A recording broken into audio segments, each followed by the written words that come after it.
Toen Galilei in de 17e eeuw ontdekte dat de aarde om de zon draaide in plaats van omgekeerd, was dat voor veel mensen een grote schok. Zij hadden tot dan toe de overtuiging gehad dat de mens in het centrum van de kosmos stond. En zij hadden daarop ook hun gehele levensovertuiging gebouwd. En nu bleek dat ineens niet het geval te zijn. De theorie van Foucault kan men verduidelijken door vast te stellen dat hij eigenlijk met betrekking tot de cultuur een soort van Galilei-standpunt inneemt. Immers met name sinds de tijd van Galilei heeft men eigenlijk, wat de cultuur betreft en de maatschappij, gedacht dat de mens daar wel in het centrum stond. Hij heeft ze tenslotte gemaakt. En Foucault ontkent dit. Niet het subject telt in de cultuur, zegt hij, maar de structuur, het algemene. Iets wat op zich al te begrijpen is, als men bedenkt dat de regels volgens welke men zich gedraagt voor verreweg het grootste deel al uitgevonden waren voordat men werd geboren. En dat de naam van de uitvinder ons volstrekt onbekend is. Nu kan men Foucault met Galilei vergelijken, maar in een ander opzicht kan men Tchomsky ook met Galilei vergelijken, omdat hij in de taalwetenschap, de linguïstiek, zijn vak, een geweldige revolutionerende werking heeft gehad over de gehele wereld. Tchomsky heeft in de linguïstiek een ware omwenteling veroorzaakt. En het interessante is nu dat de theorieën van Tchomsky in precies de tegenovergestelde richting wijzen als de theorieën van Foucault. Tchomsky zet het subject veel meer in het centrum. Bij de confrontatie dus van deze twee geheel verschillende denkers is het verder goed om te bedenken dat zij beide ook erg verschillend werk doen. Foucault is een cultuuronderzoeker, Tchomsky is een taalonderzoeker. Of nog anders gezegd, Foucault interesseert zich erg voor de geschiedenis van de wetenschappelijke taal. Tchomsky interesseert zich erg voor de taal die we gebruiken, de dagelijkse taal. Het is op zich interessant, en misschien ook niet toevallig, dat het debat tussen deze twee pas echt fel en spannend wordt in de tweede helft als het gaat over de politiek. Toch is het geloof ik goed dat er een stuk theorie aan vooraf gaat. Want in een discussie over filosofie en maatschappij gaat het er tenslotte niet om welk toevallig politiek standpunt bepaalde denkers innemen, maar is het natuurlijk van groot belang om te zien vanuit welke argumenten, of ze dat zullen doen. Het is misschien ook wel leuk dat deze discussie plaatsvond in de hal van het auditorium van de Technische Hogeschool in Eindhoven. Een discussie namelijk tussen twee filosofen, twee onderzoekers, wier werk zich kenmerkt door een grote precisie, een grote gedetailleerdheid en ook een grote helderheid. En verder vond ik het wel symbolisch dat het plaatsvond in een ruimte met veel glas. Binnen- en buitenwereld liepen door elkaar. Tijdens de uitzending zag je het verkeer buiten rijden. Symbolisch inderdaad omdat de relatie tussen binnen- en buitenwereld voorop staat in het eerste stuk van het 4e filosofendebat over menselijke natuur en ideale maatschappij.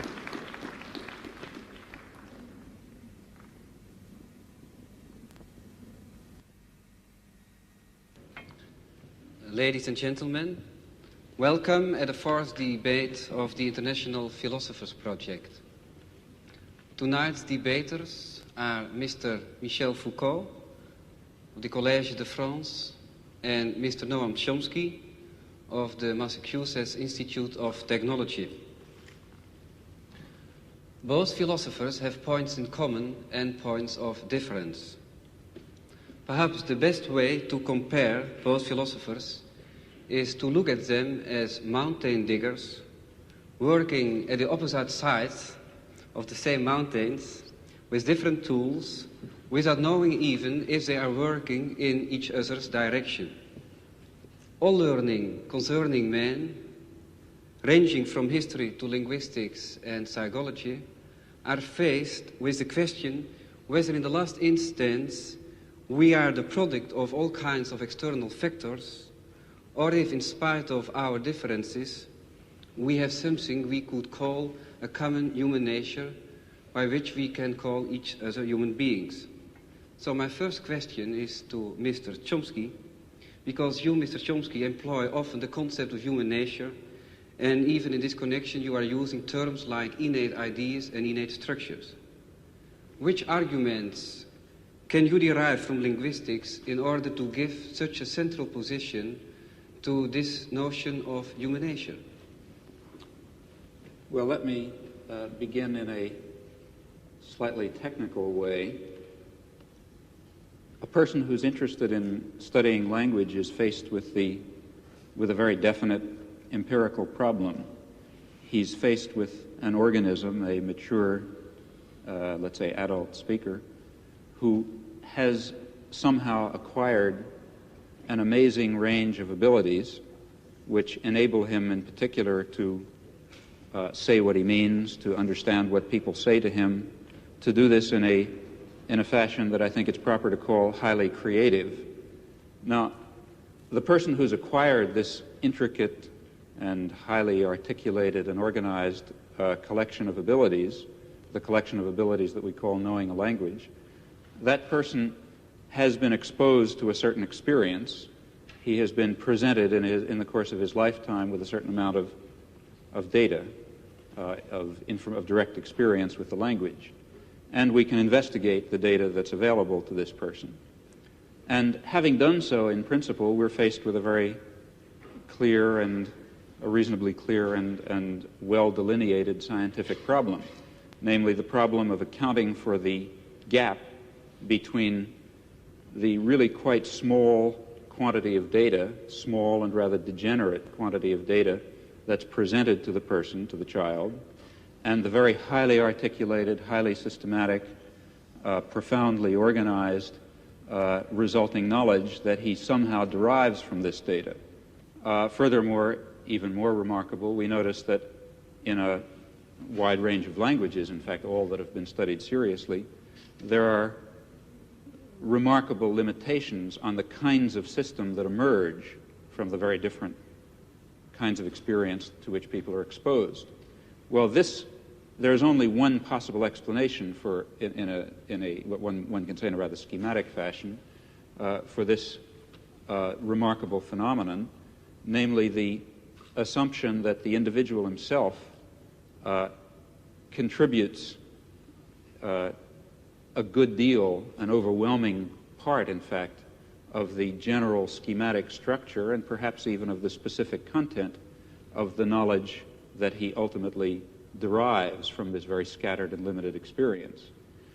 That is, to put it rather loosely, the child must begin with the knowledge, certainly not with the knowledge that he's hearing English or Dutch or French or something else, but he does start with the knowledge that he's hearing a human language of a very narrow and explicit type that permits a very small range of variation.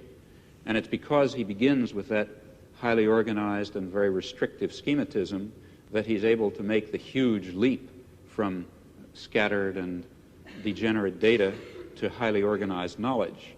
And I would claim then that this instinctive knowledge, if you like, this schematism that makes it possible to derive complex and intricate knowledge on the basis of very partial data, is one fundamental constituent of human nature. But then I assume that in other domains of human intelligence and other domains of human cognition and even behavior, something of the same sort must be true. Well, the collection of this mass of innate schematisms, innate organizing principles, which guides our social and intellectual and individual behavior, that's what I mean to refer to by the concept of human nature. Well, Mr. Foucault, if I'm thinking at your books like Histoire de la folie et Les mots et les choses, I got the impression that you are working on a completely different level and also just with an opposite aim, opposite goal.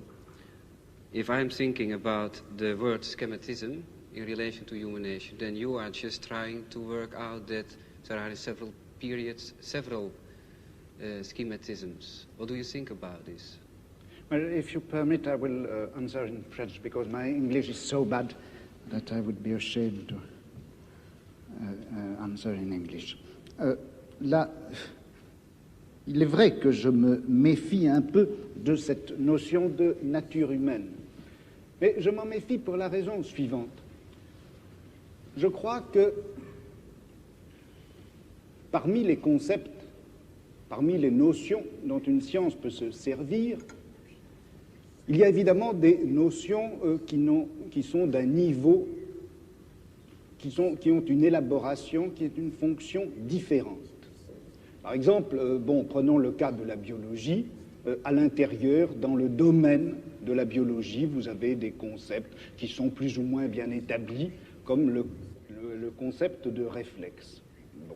Et puis, vous avez d'autres notions qui sont en quelque sorte des notions périphériques.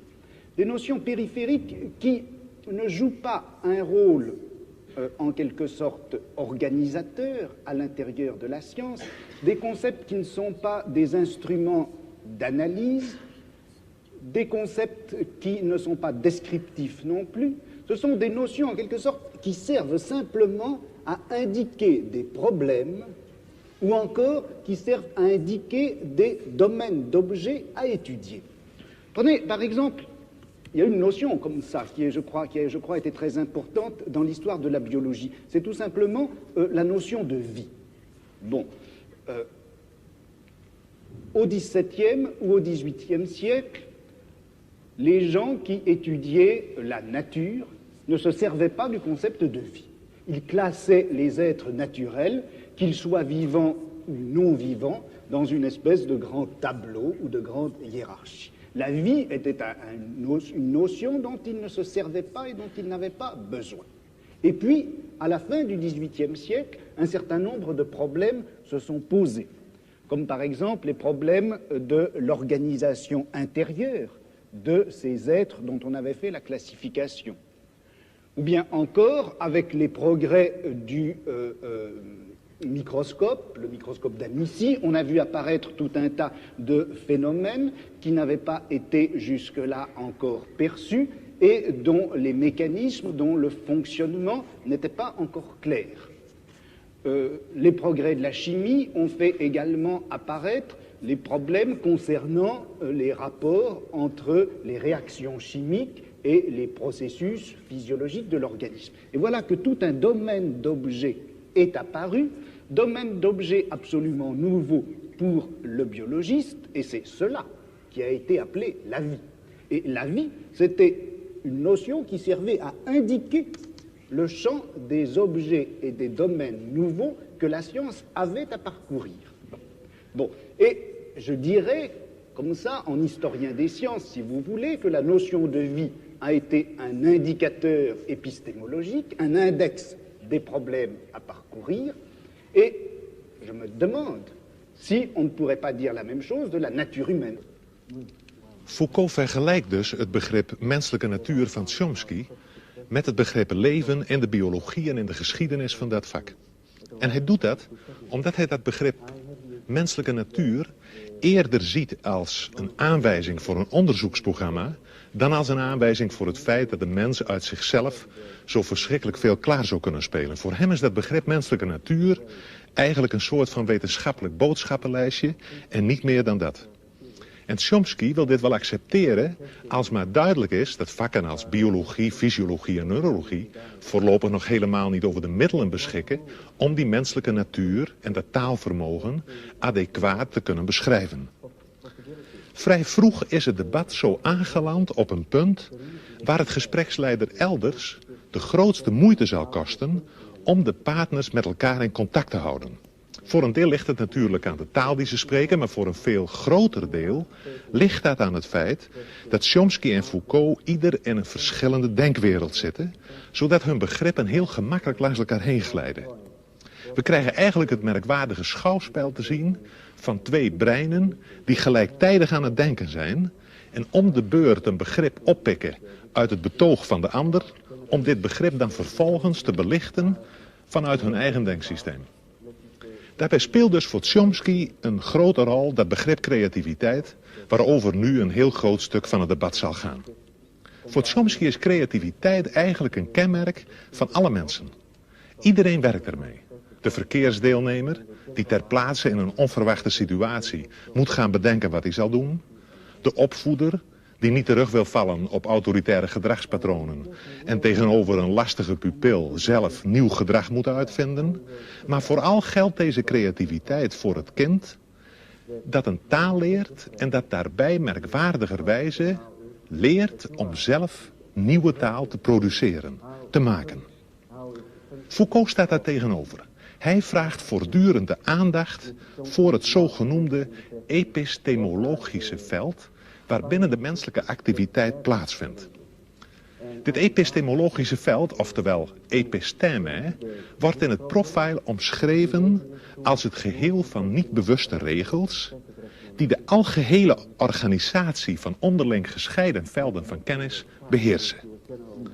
Foucault spreekt ook over tableau, hij noemt het ook systeem van elementen en in het debat valt ook het woord grille, tralie of rooster.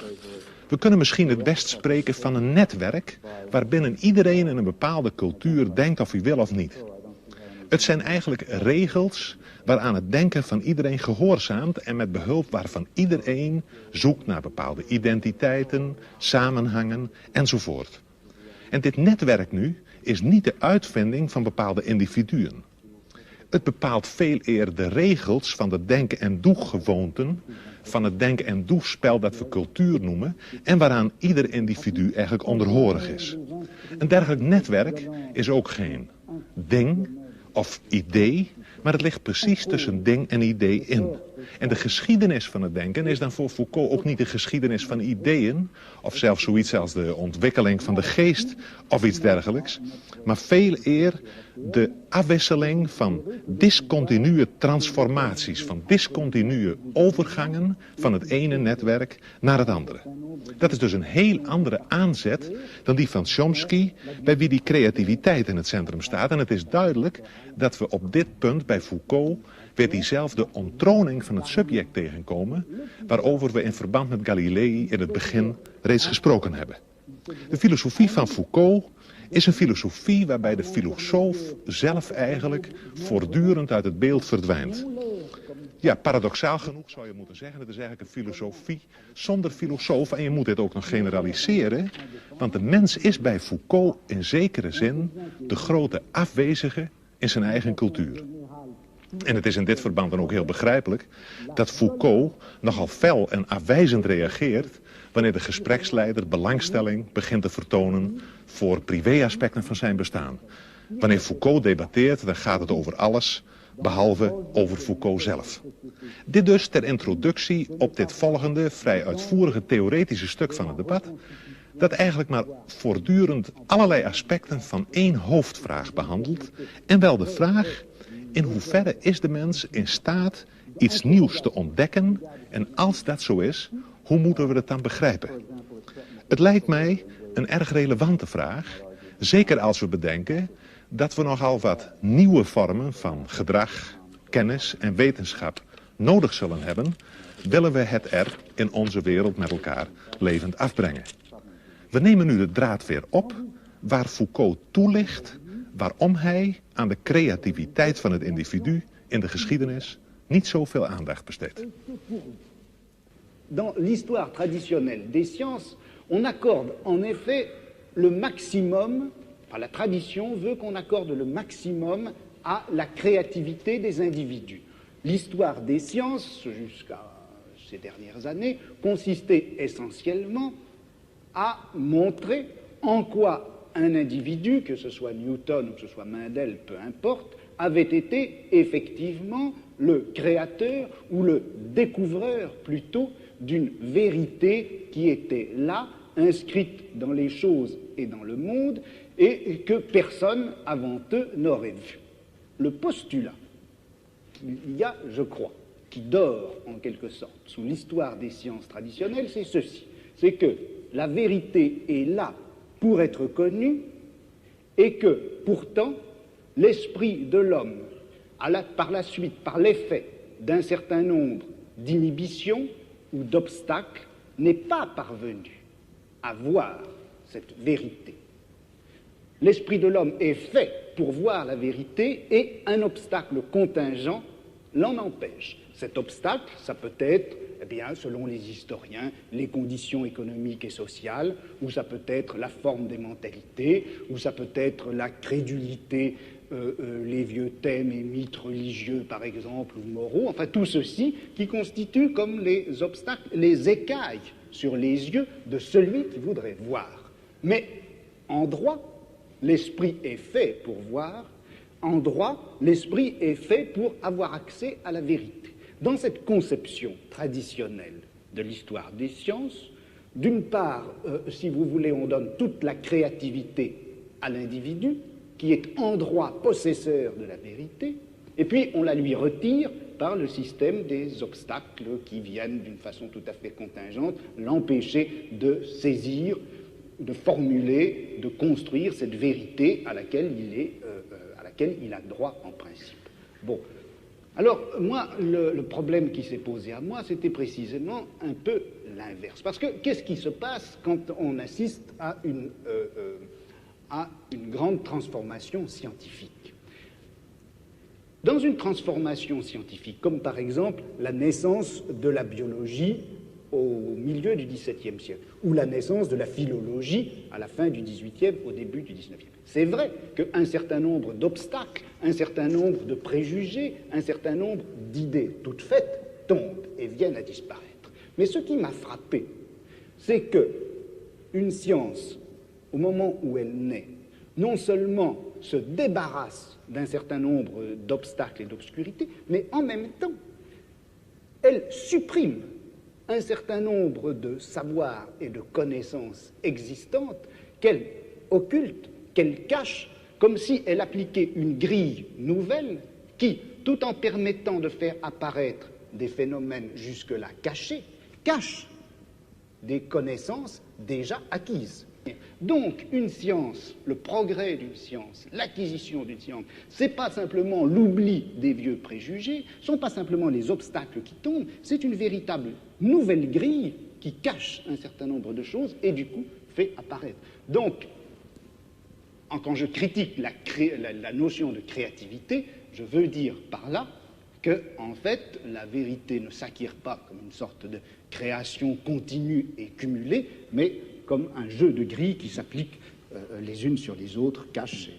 I think in part we're slightly talking in cross purposes because of a different use of the term creativity. In fact, I should say that my use of the term creativity is a little bit idiosyncratic, and therefore the onus falls on me, not on you in this case.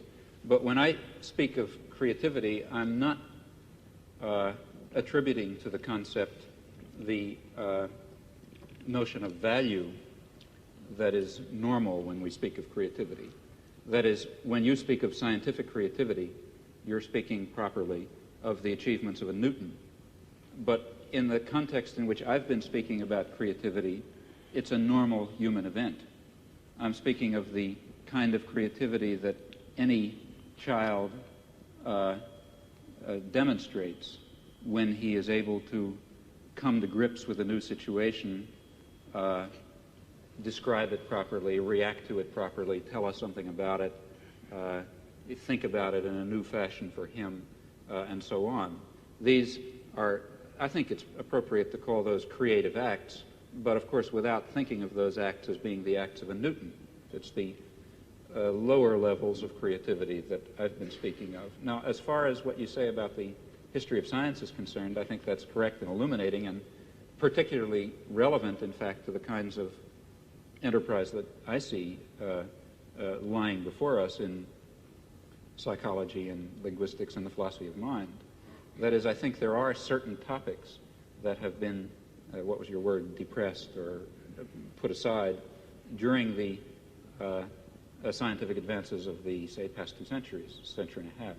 But now I think we can overcome those, or it's possible to put aside those limitations and forgettings and to bring into our consideration precisely the topics that animated a good deal of the thinking and speculation of the 17th and 18th century, and to incorporate it within a much broader and I think deeper science of man that will give fuller role, though certainly not will not hope to give complete understanding to such notions as innovation and creativity and freedom and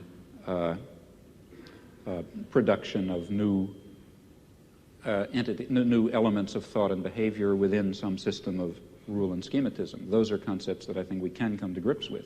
Je crois qu'entre ce qu'a dit M. Tchomsky à l'instant et puis ce que j'essaie de montrer, il y a en réalité beaucoup de ressemblances. C'est-à-dire qu'il n'y a en fait de création possible, d'innovation possible. On ne peut, dans l'ordre du langage ou dans l'ordre du savoir, produire quelque chose de nouveau qu'en mettant en jeu un certain nombre de règles qui vont définir l'acceptabilité ou la grammaticalité des énoncés, ou qui va définir, dans le cas du savoir, la scientificité des énoncés. Alors, disons en gros que les linguistes, avant M. Chomsky, ont surtout insisté sur les règles de construction des énoncés et moins sur l'innovation que représente tout énoncé nouveau ou l'audition d'un énoncé nouveau.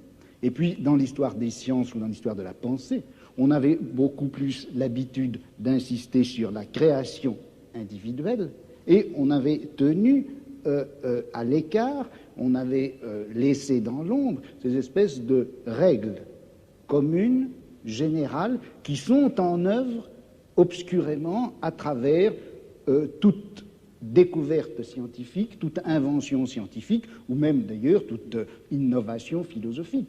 Des règles non seulement linguistiques, mais épistémologiques, et qui caractérisent le savoir contemporain. Well, I think perhaps I can try to react to those comments within my own framework in a way which maybe will shed some light on this. How is it that we're able to construct any kind of scientific theory at all? How is it that given a small amount of data, it's possible for various scientists, for various geniuses even over a long period of time, to arrive at some kind of a theory, at least in some cases, that is more or less profound and more or less empirically adequate? This is a remarkable fact. And in fact, if it were not the case that these scientists, including the geniuses, if they didn't have built into their minds somehow, obviously unconscious, specification of what is a possible scientific theory, then this inductive leap would certainly be quite impossible. Just as if each child did not have built into his mind the concept of human language in a very natural way, in a very narrowing way, then the inductive leap from data to knowledge of a language would be impossible. So even though the process of, let's say, deriving knowledge of physics from data is far more complex, far more difficult for us, for organisms such as us, far more drawn out in time, requires intervention of genius and so on and so forth. Nevertheless, in a certain sense, the achievement of discovering physical science, or biology or whatever you like, is based on something rather similar to the achievement of the normal child in discovering the structure of his language. That is, it must be achieved on the basis of an initial limitation, an initial restriction on the class of possible theories. And the fact that science converges and progresses, that itself shows us that such initial limitations and structures exist. That is, I don't think that scientific progress is simply a matter of a cumulative addition of new knowledge and absorption of new theories and so on. Rather, I think it has this sort of jagged pattern that you describe, forgetting certain problems and leaping to new theories and so on and so forth. Et transformant les mêmes connaissances. Right. But I think that the explanation for that, so I think one can perhaps hazard an explanation for that fact. And oversimplifying grossly, I really don't mean what I'm now going to say literally. It's as if, as human beings, a particular biologically given organism, we have in our heads, to start with, a certain set of possible intellectual structures, possible sciences. Okay? Now, in the lucky event that some aspect of reality happens to have the character of one of these structures in our mind, then we have a science. And it's because of this limitation, initial limitation in our minds to a certain kind of possible science, it's precisely that provides the tremendous richness and creativity of scientific knowledge. That is, if it were not, it's important to stress that, this has to do with your point about limitation and freedom. If it were not for these limitations, we would not have the creative act of going from a little bit of knowledge, a little bit of experience, to a rich and highly articulated and complicated array of knowledge. It's precisely because of that that the progress of science, I think, has the erratic and jagged and transformational character that you describe. And that doesn't mean that everything is ultimately going to fall within the domain of science. Quite the contrary. Personally, I believe that many of the things we would like to understand, and maybe the things we would most like to understand, such as the nature of man or the nature of a decent society or lots of other things, might really fall outside the scope of possible human sciences. Well, I think we have now two questions out of this statement. One question is, if you can agree, Mr. Foucault, do you agree with the statement about a combination of limitation, fundamental limitation? Not a combination. C'est pas une affaire de combinaison. Il n'y a de créativité possible qu'à partir d'un système de règles. Ce n'est pas un mélange de régularité et de liberté. Une liberté ne s'exerce réellement que sur fond et à partir d'un réseau de régularité. Le problème, alors là, que je me pose, et où je ne suis pas peut-être tout à fait d'accord avec M. Tchomsky, c'est lorsqu'il place ces régularités à l'intérieur, en quelque sorte, de l'esprit ou de la nature humaine.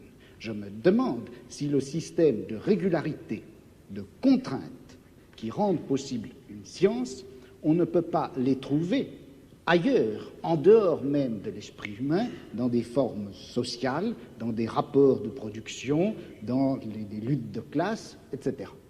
Mais quand même, qu'est-ce que la raison pour vous de parler de temps en temps de la mort de l'homme ou du fin de la période 19e, 20e siècle, n'est-ce pas? Mais ça n'a pas de rapport avec ce que nous disons, là. Ah, je ne sais pas, parce que je pense à... quand je traite d'appliquer, qu'est-ce que vous avez dit, à votre notion anthropologique. Vous avez refusé déjà de parler sur votre propre créativité et liberté, n'est-ce pas? Alors, qu'est-ce qu'elle a raison? Quelles sont les raisons psychologiques, je me demande? Mais quelles sont peut-être... ça, vous le demandez, mais moi, je mais quelles sont les raisons, laissons-nous dire, plus objectives peut-être pour vous, votre conception de savoir, de la connaissance, de la science, pour refuser de répondre à des questions personnelles, n'est-ce pas? Ça a à faire quelque chose avec votre conception de la société. Alors, quand il y a un problème ici pour vous, qu'est-ce que sont les raisons de faire un problème d'une question personnelle? Non, je ne fais pas du tout un problème d'une question personnelle, je fais d'une question personnelle une absence de problème. C'est-à-dire que dans toute l'histoire traditionnelle de la pensée, des idées et des sciences, on s'est toujours posé le problème de savoir à quel âge Newton avait dû être sevré pour concevoir la gravitation universelle. À quelle époque est-ce que Cuvier avait rencontré sa première maîtresse pour pouvoir finalement découvrir les fossiles, l'anatomie comparée, etc. Ce genre d'analyse, enfin que je caricature, ce genre d'analyse est, je crois, sans intérêt. Il est beaucoup plus intéressant de saisir les transformations d'un savoir en général à l'intérieur à la fois du domaine général des sciences et également de ce domaine en quelque sorte vertical que constitue une société, une culture, une civilisation à un moment donné.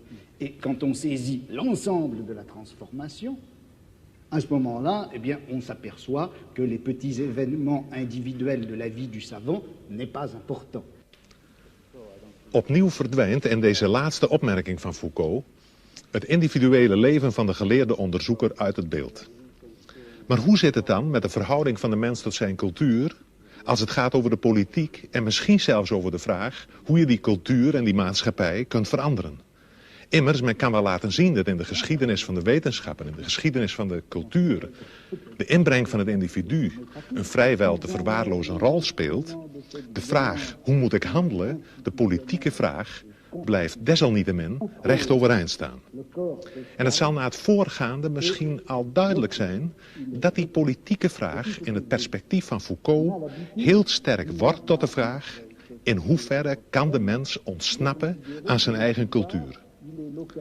Daarbij is het wel van belang om op te merken dat Foucault zich helemaal niet wil distancieren van de politiek. Integendeel, hij zegt ergens: wat zou ik ideologisch verblind moeten zijn om me niet te interesseren voor datgene wat het meest wezenlijke is in het menselijk bestaan. Economische verhoudingen, machtsverhoudingen en noem maar op. Tchomsky en Foucault zijn het dus wel eens over het belang van de politieke vraagstelling. Het is misschien ook wel informatief om nog eventjes uitdrukkelijk te zeggen dat Tchomsky zijn politieke standpunt betitelt als anarcho-syndicalisme.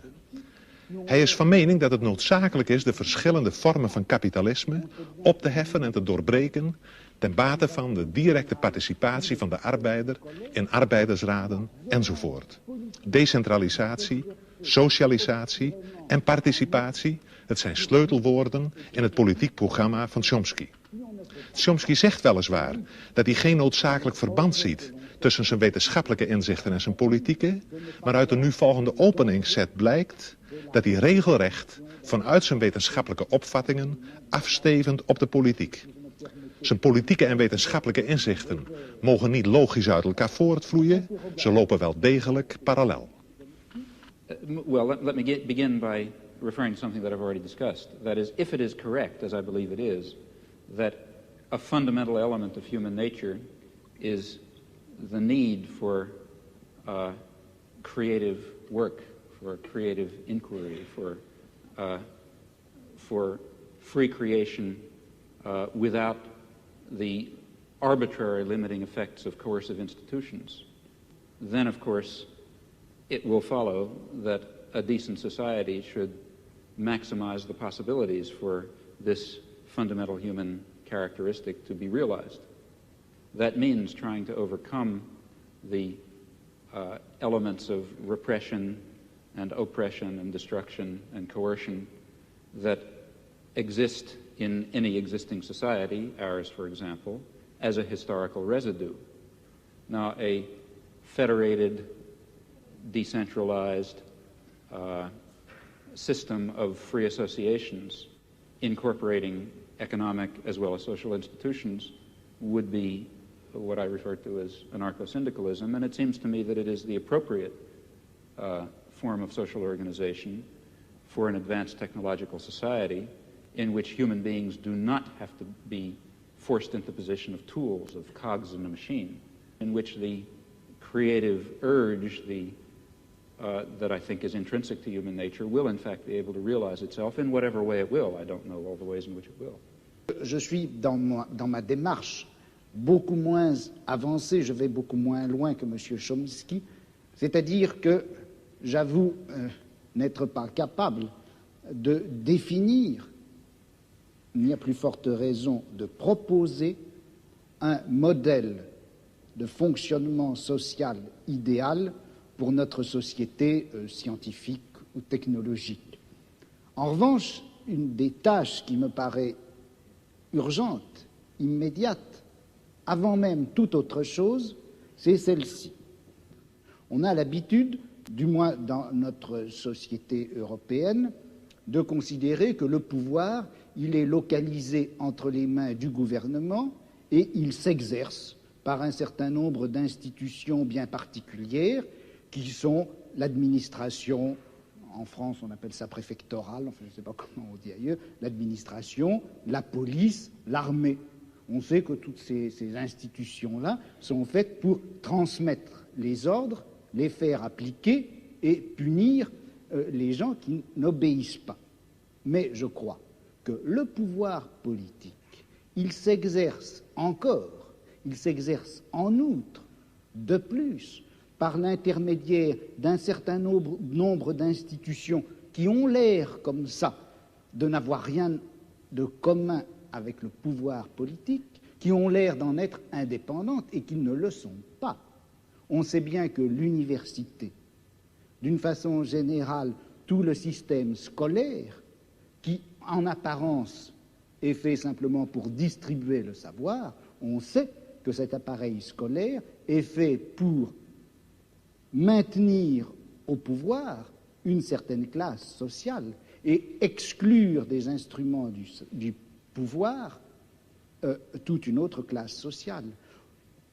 quelque chose comme la psychiatrie, qui en apparence aussi n'est destinée qu'au bien de l'humanité et à la connaissance des psychiatres, la psychiatrie est encore une certaine manière de faire peser un pouvoir politique sur un groupe social. La justice également. Bon, et il me semble que la tâche politique actuelle dans une société comme la nôtre, c'est de critiquer le jeu des institutions apparemment les plus neutres et les plus indépendantes, de les critiquer, de l'attaquer de telle manière que la violence politique qui s'exerçait obscurément en eux surgisse et pour qu'on puisse lutter contre elle.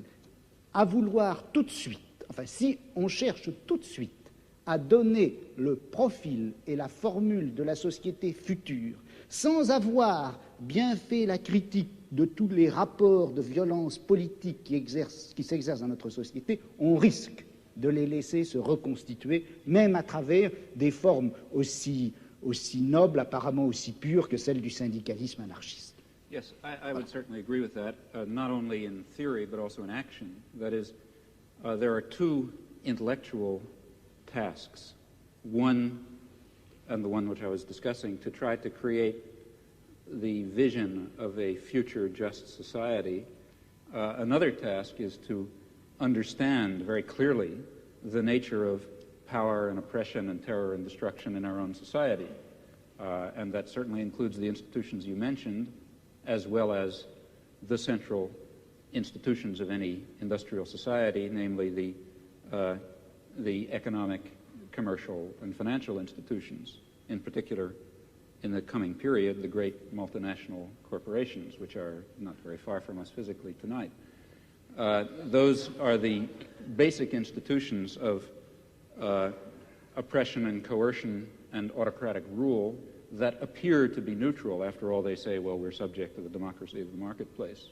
Still, I think it would be a great shame to lose or to put aside entirely the somewhat more abstract and philosophical, if you like, task of trying to draw the connections between a concept of human nature that gives full scope to freedom and dignity and creativity and other fundamental human characteristics, and relates that to some notion of social structure in which those properties could be realized, in which meaningful human life could take place. And in fact, if we are thinking of social transformation or social revolution, though it would be absurd, of course, to try to draw out in detail the point that we're hoping to reach, still we should know something about where we think we're going. And such a theory may tell it to us. Oui, mais alors là, est-ce qu'il n'y a pas un danger? Si on dit qu'il existe une certaine nature humaine, que cette nature humaine n'a pas reçu dans la société actuelle les droits et les possibilités qui lui permettraient de se réaliser. C'est bien ce que vous avez dit, je crois. Et si on admet cela, est-ce qu'on ne risque pas de définir cette nature humaine à la fois idéale et réelle, cette nature humaine cachée et réprimée jusqu'à présent, est-ce qu'on ne risque pas de la définir dans des termes que nous empruntons à notre société, à notre civilisation, à notre culture? Je vais prendre un exemple qui est un peu caricatural, mais le marxisme d'une certaine époque, à la fin du 19e, au début du 20e siècle, le marxisme admettait en effet que dans la société capitaliste, l'homme ne recevait pas toutes ses possibilités de développement et de réalisation, que la nature humaine était effectivement aliénée dans le système capitaliste. Et le marxisme rêvait d'une nature humaine enfin libérée. Or, cette nature humaine, quel modèle utilisait-il le marxisme de cette époque-là, du 19e, du début du 20e siècle, quel modèle utilisait-il pour la concevoir, pour la rêver? C'était en réalité le modèle bourgeois. Le marxisme a considéré qu'une société heureuse, c'était une société qui faisait place, par exemple, à une sexualité de type bourgeois, à une famille de type bourgeois, à une esthétique de type bourgeois. Et c'est d'ailleurs tellement vrai que c'est comme ça que ça s'est passé en Union soviétique, où sous prétexte de réaliser une société où l'homme réaliserait enfin sa nature, on a reconstitué une espèce de société à la fois réelle et utopique qui est transposée de la société bourgeoise du XIXe siècle. De sorte que, est-ce que la notion de nature humaine, vous-même, en commençant, vous reconnaissiez, je crois qu'on ne savait pas très bien ce que c'était que cette nature humaine. Alors, est-ce qu'il ne risque pas de nous induire en erreur? Vous savez que Mao Tse-tung parlait de nature humaine bourgeoise et de nature humaine prolétarienne, et il considère que ce n'est pas la même chose. Well, you see, I think that in the intellectual domain of political action, that is, the domain of trying to construct a vision of a just and free society on the basis of some notion of human nature, in that domain we face the very same problem that we face in immediate political action. For example, to be quite concrete, a lot of my own activity really has to do with the Vietnam War, and a good deal of my own energy goes into civil disobedience. Well, civil disobedience in the United States is an action undertaken in the face of considerable uncertainties about its effects. For example, it threatens the social order in ways which, let's say, one might argue, bring on fascism. That would be very bad for America, for Vietnam, for Holland, and for everyone else. So there's a danger, that is one danger in undertaking this concrete act. On the other hand, there's a great danger in not undertaking it. Namely, if you don't undertake it, the society of Indochina will be torn to shreds by American power. And in the face of those uncertainties, one has to choose a course of action. Well, similarly, in the intellectual domain, one is faced with the uncertainties that you correctly pose. Our concept of human nature is certainly limited, partial, socially conditioned, constrained by our own character defects and the defects and the limitations of the intellectual culture in which we exist. Yet at the same time, it's of critical importance that we have some direction, that we know what impossible goals we're trying to achieve if we hope to achieve some of the possible goals. And that means that we have to be bold enough to speculate and create social theories on the basis of partial knowledge while remaining very open to the strong possibility, in fact overwhelming probability, that at least in some respects we're very far off the mark. Well, perhaps it is interesting to go on a little bit further on this problem of strategy. So, for example, in the case of Holland, we had something like a population census. You were obliged to fill in your papers and so on, you know. So this you would call, if you are not filling in your papers, civil disobedience. Right. Now, I would be a little careful about that because going back to some very important point that Mr. Foucault made, one does not necessarily allow the state to define what is legal. Now, the state has the power to enforce a certain concept of what is legal, but power doesn't imply justice or correctness even. So the state may define something as civil disobedience and may be wrong in doing so. For example, in the United States, the state defines it as civil disobedience to, let's say, derail an ammunition train that's going to Vietnam.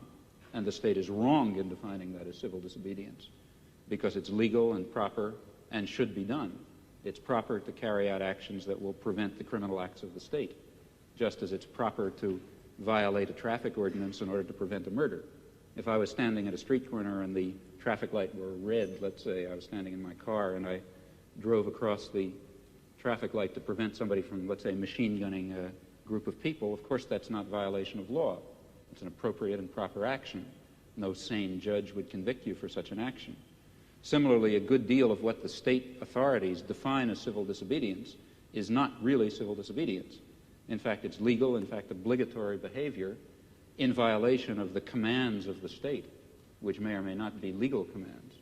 So one has to be rather careful about calling things illegal, I think. Oui, mais alors là, je voudrais vous poser une question. Quand aux États-Unis, lorsque vous faites une action franchement illégale, which I regard as illegal, not just the state. No, when the state's an action state that regards the as illegal. state considers as illegal. Yeah. Est-ce que vous faites cette action parce que vous la trouvez juste en vertu d'une justice idéale, ou bien est-ce que vous la faites parce que la guerre de classe la rend utile et nécessaire? Est-ce que vous vous référez à une justice idéale? Voilà le problème. Very often, when I do something which the state regards as illegal, I regard it as legal. Yes, because I regard the state as criminal. But in some instances, that's not true. That is, let me be quite concrete about it, and move from the area of class war to imperialist war, where the situation is somewhat clearer and easier. Take international law, a very weak instrument, as we know, but nevertheless it incorporates some rather interesting principles. Well, international law, in many respects, is the instrument of the powerful.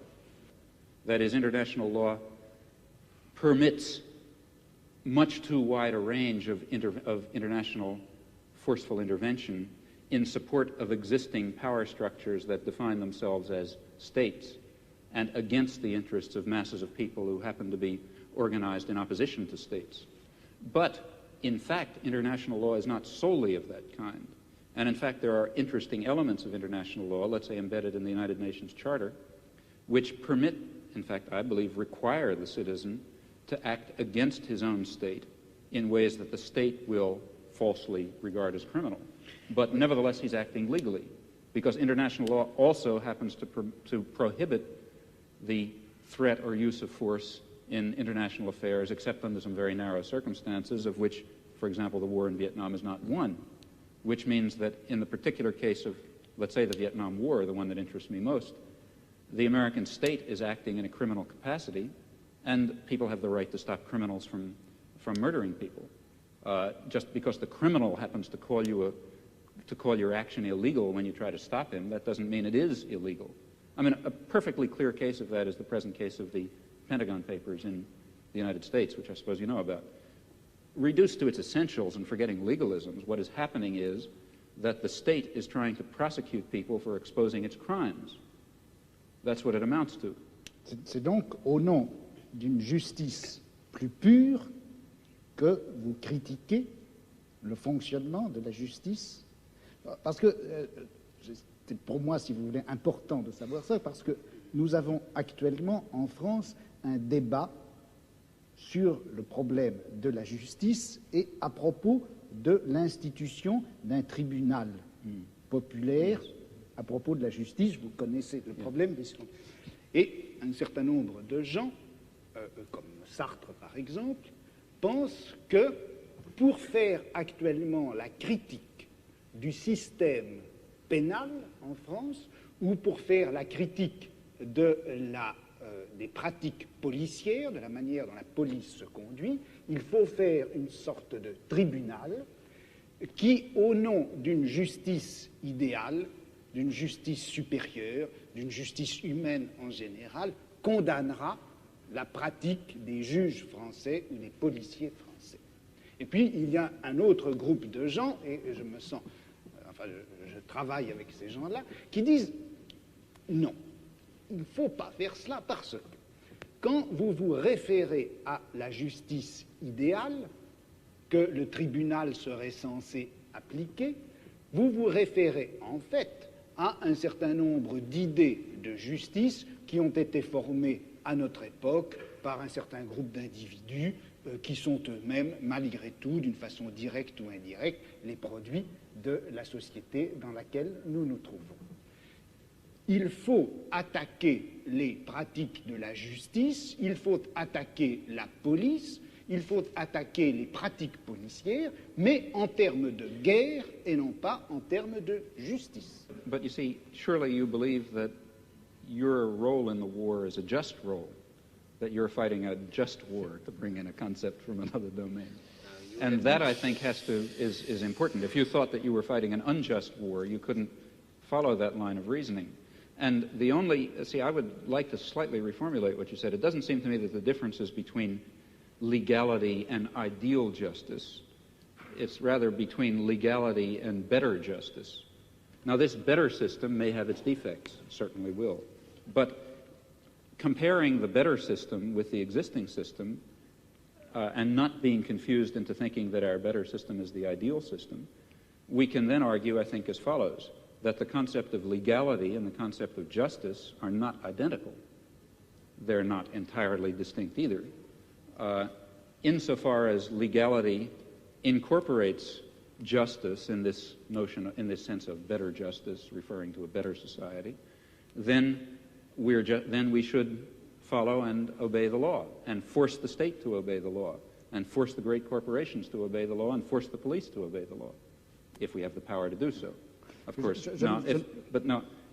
just final, if in those areas where the legal system happens to represent not better justice, but rather the techniques of oppression that have been codified in a particular autocratic system, well, then a reasonable human being should disregard and oppose them, at least in principle. He may not, for some reason, do it in fact.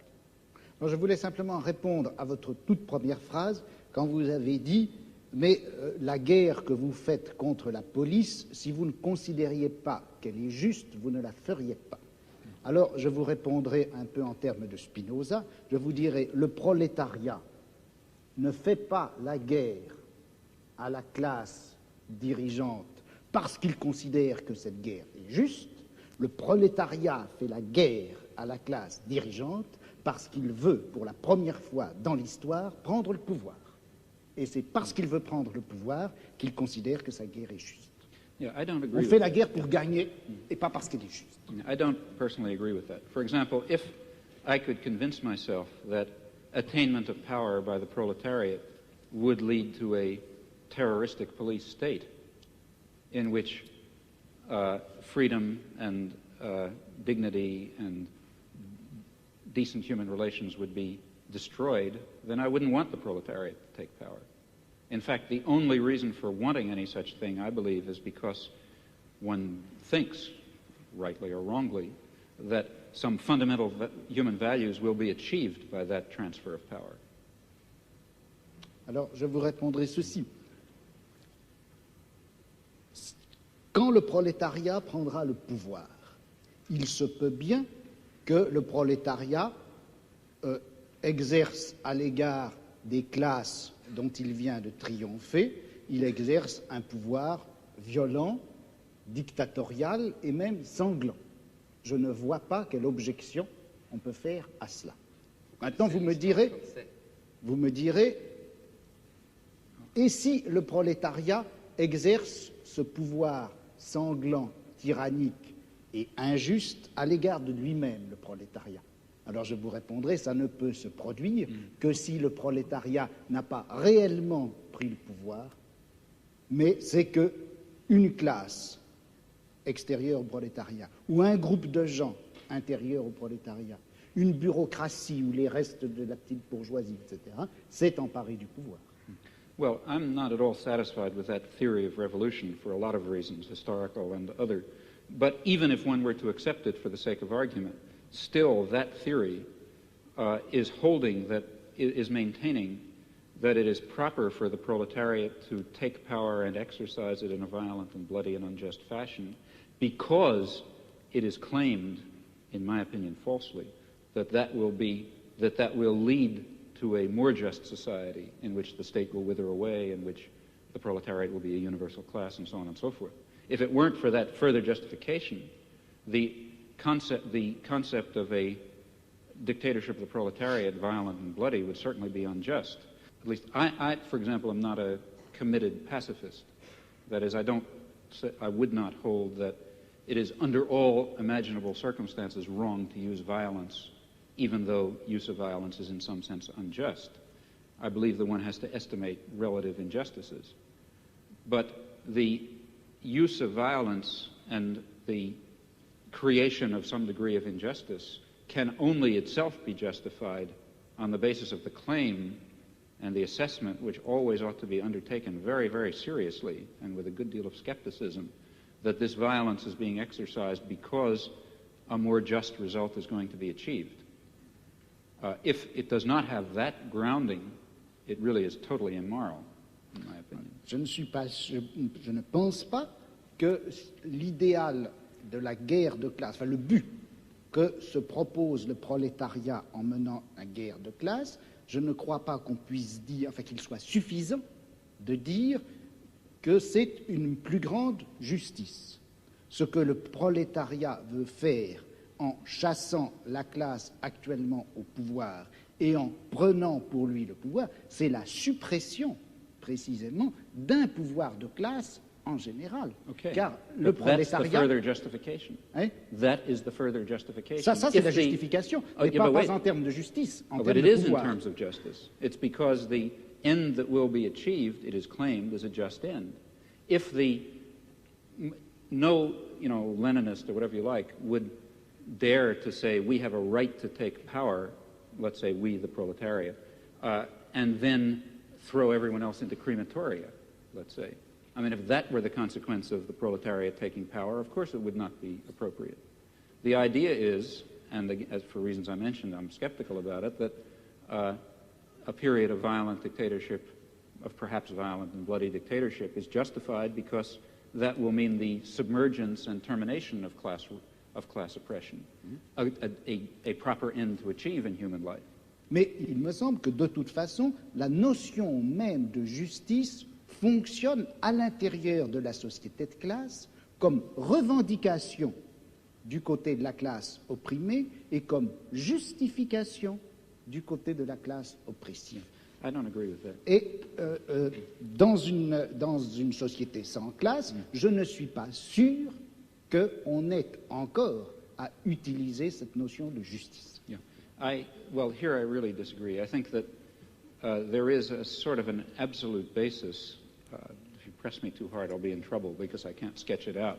But some sort of an absolute basis ultimately residing in fundamental human qualities in terms of which a real notion of justice is grounded. And I think that our existing systems of justice I think it's too hasty to characterize our existing systems of justice as merely systems of class oppression. I don't think that they are that. I think that they embody systems of class oppression, and they embody elements of other kinds of oppression. But they also embody a kind of a groping towards the true humanly valuable concept of justice and decency and love and kindness and sympathy and so on, which I think are real. Bon, est-ce que j'ai du temps pour répondre? Oui, Combien? Parce que 2 minutes. Ben, moi, je dirais que c'est injuste. Absolutely. Non, mais bon, je ne veux pas répondre en si peu de temps.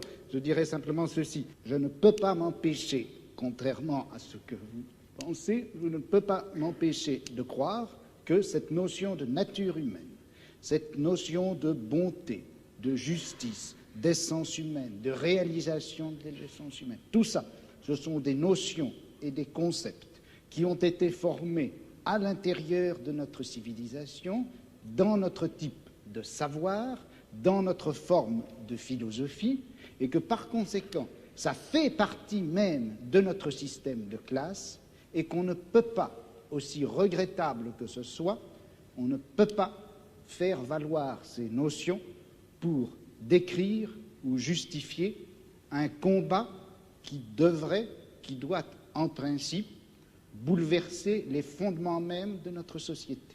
Il y a là une extrapolation dont je n'arrive pas à trouver la justification historique.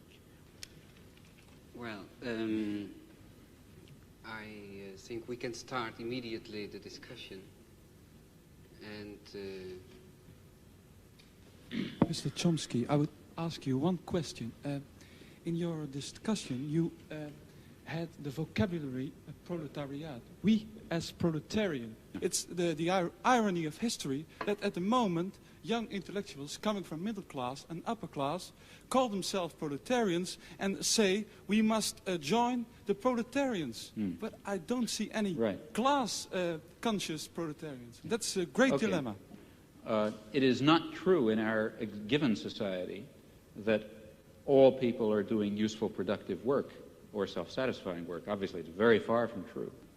Those people. Lots of people who are excluded from the possibility of productive labor. And I think the revolution, if you want, should be in the name of all human beings, but it will have to be conducted by certain categories of human beings, and those will be, I think, the human beings who really are involved in the productive work of society. Now, what that is will differ depending on the society. In our society, it, I think, includes intellectual workers. So I think that the student revolutionaries, if you like, have a point, a partial point.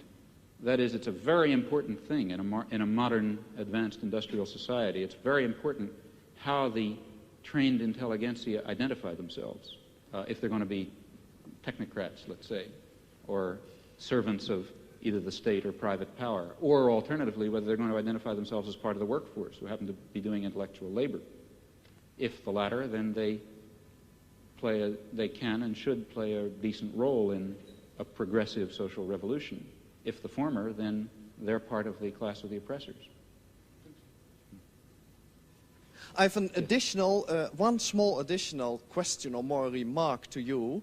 That is that you, with your very courageous attitude towards the war in Vietnam, how can you survive in an institution like MIT, which is known here as one of the great war contractors and intellectual makers of this war? There are two aspects to that. One is the question how MIT tolerates me, and the other question is how I tolerate MIT. Well, as to how MIT tolerates me, here again I think one shouldn't be overly schematic. It's true that MIT is a major institution of war research, but it's also true that it embodies very important libertarian values, which are, I think, quite deeply embedded in American society, fortunately for the world. They're not deeply embedded enough to save the Vietnamese, but they're deeply enough embedded to prevent far worse disasters. And here I think one has to be a bit qualified. That is, there is imperial terror and aggression, there is exploitation, there is racism, lots of things like that. But there's also a real concern coexisting with it for individual rights of a sort which, for example, are embodied in the Bill of Rights, which is by no means simply an expression of class oppression. It is also an expression of the necessity to defend the individual against state power. Now, these things coexist, you know. It's not that simple. It's not just all bad or all good. And it's because it's the particular balance in which they coexist that makes it, that makes an institute that produces weapons of war be willing to tolerate, in fact, you know, in many ways even encouraged, to be quite honest, a person who's involved in civil disobedience against the war. Now, as to how I tolerate MIT, that raises another question. There are people who argue, and I've never understood the logic of this, that a radical ought to dissociate himself from all oppressive institutions. That is, the logic of that argument is that Karl Marx shouldn't have studied in the British Museum, which, if anything, was the symbol of, you know, the most vicious imperialism in the world, the place where all the treasures of empire were gathered, you know, the rape of the colonies was all poured in there, and so on and so forth. But I think Karl Marx was quite right in studying in the British Museum. He was right in using the resources and, in fact, the liberal values of the civilization that he was trying to overcome against it. And I think the same applies in this case. But aren't you afraid that your presence at MIT gives them a clean conscience? I don't see how, really. I mean, I think my presence at MIT serves marginally to, I hope a lot, I don't know how much, to increase student activism against a lot of the things that MIT stands for example. Ladies and gentlemen, I think this has to be the end of the debate. Mr. Chomsky, Mr. Foucault, I thank you very much for your far-going discussion, both the technical, theoretical way as the political way. I thank you very much both at the part of the audience here and at home.